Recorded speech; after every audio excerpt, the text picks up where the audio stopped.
8:23 on this Tuesday morning. You're watching Breakfast Television. Dr. Reese Halter is with us. He's got a new book called Wild Weather, but there's a lot going on in this book than just the weather. Dr. Halter, welcome to the show. Thank you for having me this morning. All the way from California. All the way. Well, I started in Halifax with all the snow, you see, a foot of snow, and we've been moving west. Good for you, because you actually live in Palm Springs, so this Palm is quite Springs, the Colorado desert. For you. Yeah. The book is really about global warming, but you want to focus on the more positive aspects of what's being done about global warming, right? Because it seems to me that all we do is wring our hands and say how terrible, how terrible. Absolutely right. And my late friend John Denver had some great advice, and as a little boy I've remembered it.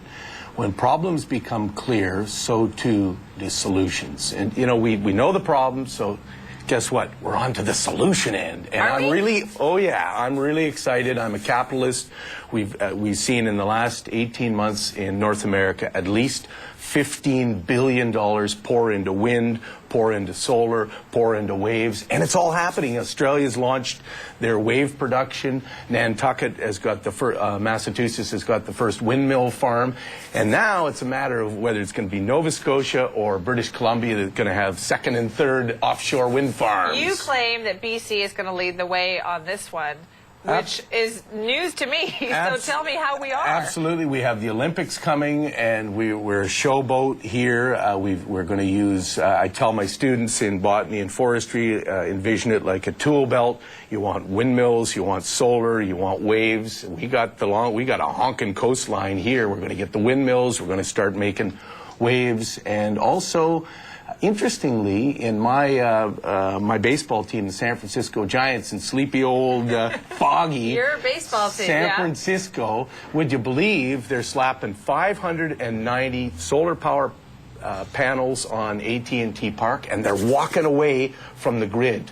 Are they? They're going to make all their own energy and sell the rest back into the grid. So if it can be done there, it can be done anywhere. Okay, listen, Dr. Halter, studies have shown, though, that people want to do something about it, but they're not quite sure if they're willing to give up stuff to get there. But what you're saying is, though, bit by bit, that we are doing that. Yes, and there's lots we mere mortals on the ground can do. And I wrote a letter, it's in the LA Times, and I suggest that round up your troops on a Saturday, Sunday morning, sit around the computer, figure out how much energy or your carbon footprint, and you'll find you can do lots of things. We want them change the incandescent Thomas Edison old light bulb to the new compact fluoro. And lots of people are doing that. Save 70% of the energy. Use cold water in your washes. If you've got 6 chores, do them in one hit. Drive once, less a week. Walk.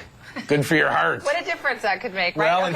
and tell 2 people, and guess what? They'll tell 2 more, and the grassroots are afoot. Well, when you talk about grassroots, though, you really mean kids, because a lot of your work is dedicated to convincing kids, which, A, it doesn't take much to convince them, and 2, they'll go home and tell everybody. No, and absolutely. And here, to be more serious, we hear from politicians the famous, oh, we can't change because it's going to cost us jobs. Tommy rot. There's going to be more inventions in the next 10 years, more jobs for kids coming out of high school, going into university. Stick with it. It's all happening. It's exciting. Okay, let's talk about the wild weather that you mentioned in your book as well, because you devote quite a lot of it to the different sort of phenomena that are happening in all around the world, including the pine beetle infestation right here in BC. Do you see that as a sign of global warming? Absolutely. Look, in the last 18 months, I've traveled planet Earth. I've offset our travel with trees and solar. But yes, we got to, seriously, as a conservation biologist of 2.5 decades, when you start to see stuff on the land, you assimilate with what's happening, and it's everywhere, from the ocean floor to the top of the mountain and poles to the equator. So we need to be careful here. Okay, so what about this wild weather we're seeing right now on the eastern seaboard there, that spring storm? Yeah, do you see that as a bit of a sign as well? Absolutely. I was in Halifax, as I said, and they said, well, you know, snow. So the Earth is warming up and it's cold. Well, the deal is, as we warm up, the jet stream is starting to flick around and do some nasty things. If you're in Alabama, you just lost almost the entire peach crop for this year. We got to be careful. It starts flicking around, and almost 500,000 homes in eastern North America over the last 2 weeks lost power and food. Food. You know, when it comes down, all these fancy stats and everything's happening, but on the ground, our food is being affected.